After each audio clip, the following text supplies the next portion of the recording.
Our lives have been turned upside down, shattered and shaken.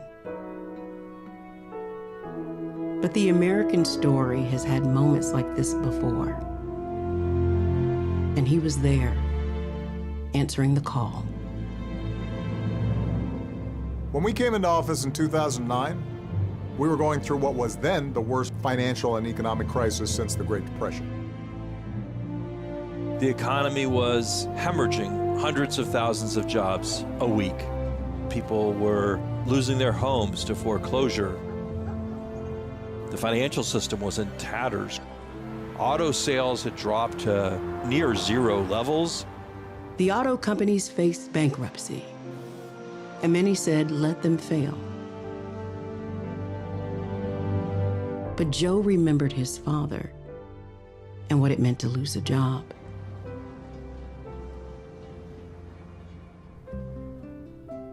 The Finnegans and Bidens were Irish Catholic.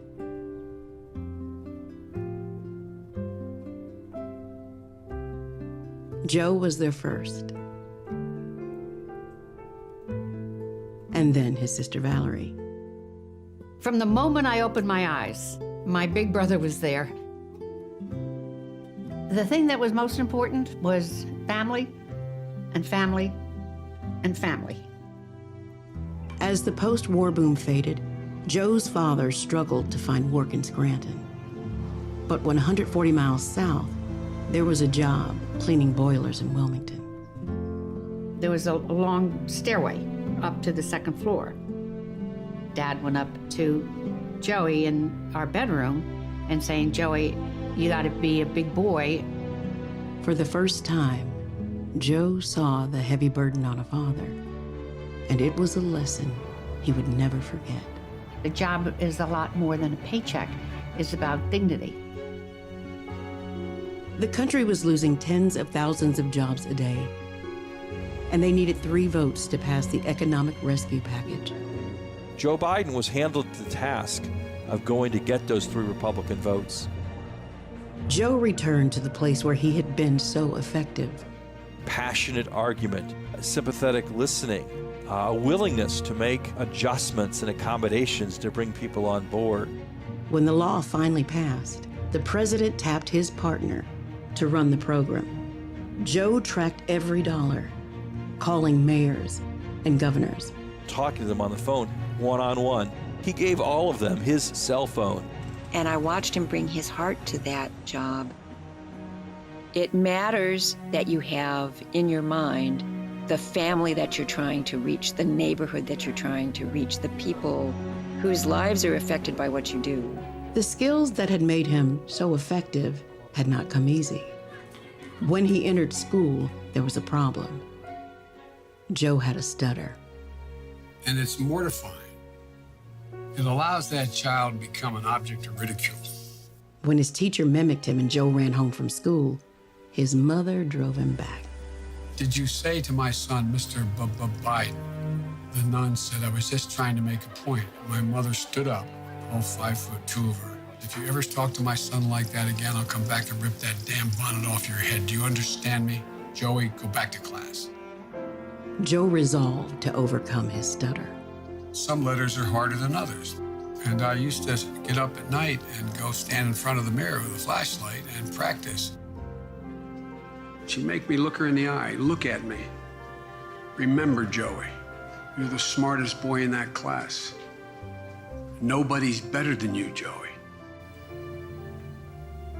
From having to deal with stuttering, it gave me insight into other people's pain, other people's suffering.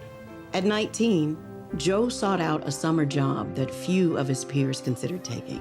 He was a lifeguard along with the black lifeguards. That's when I first seen Joe, and we became friends. It was one of the best things I've ever done because it gave me a sense that we really didn't know one another. After Martin Luther King Jr. was assassinated, riots broke out in Wilmington, and the National Guard stayed for almost a year. I quit the law firm and asked for a job to become a public defender. That's what sort of got me involved in politics. J. Caleb Boggs was a popular war hero, in a solidly Republican state, and few took Joe's campaign seriously. In Delaware, the Democratic Party was non-functional. When it got time to put up a candidate, they didn't want to touch it. This young upstart, Joe Biden, who had a lot of ideas and no money, no influence, the party said, okay, well then go ahead, Biden, give it a whirl. That's all I can ask. Just look, if you like what you see, help me out. If not, vote for the other fellow. But look me over if you would. You know, we'd have a coffee, and we'd come out of that, we'd have 5 more coffees. He was very articulate on the issues. He brought people to say, not just that, well, I agree with what you're doing, is, you know, what can I do to help? Delaware is the first state. J. Caleb Boggs, who is the incumbent Republican, being challenged by Joseph Biden. Biden is a Democrat who's 29 years of age. But exhilaration soon turned to tragedy. I mean, it was clear he had decided that I'm not going to be a senator, that the boys need me too much.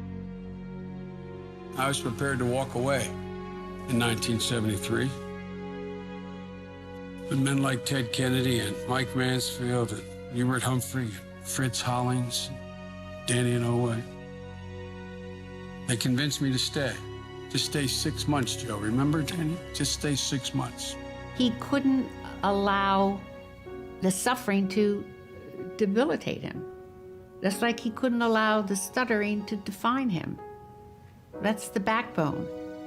There's something bigger than Joe's suffering. The Senate turned out to be a wonderful place for him.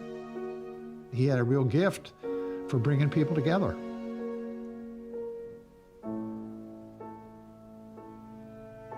The 3 of them had a bond that was forged in sorrow and expanded into joy when Jill entered. They had built this beautiful family, this circle of trust. And then the extra gift of Ashley. Growing up, it was full of adventure, laughter. We do everything as a family, and we've always done everything as a family. He was always a good, loving father. I mean, there's nothing more important to Joe than his children.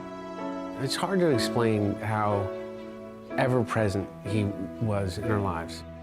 You don't have to guess what my dad believes. A great benefit of being my father is that he doesn't have to contort himself into different people at different times. Bo was going to do fine things. I mean, he had it all. And then he got sick. The whole world tilted. And it felt like we were all falling off. Once again, Joe faced the unimaginable. My mother, she said, bravery resides in every heart, and someday it will be summoned.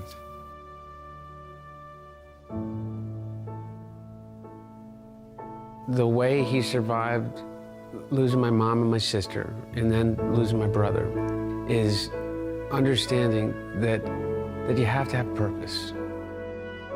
Every day I get up, I ask myself, I hope he's proud of me, because that's that makes me move on. From his time in the Senate and then the White House, Joe always found a way forward, forging unlikely friendships and alliances. And time after time, he made progress possible, and always holding in his heart the struggles of his family and every family, always fighting to make his country whole. It's a very rare quality to bring your empathy skills to the process of governing. Joe Biden never forgets that that's the point of moving the wheels of government. He will keep his word. He will reach out and hear what other people have to say. To have somebody who believes in what's best in us, somebody like Joe Biden who actually believes in the American idea, that's the kind of person who I want in the White House.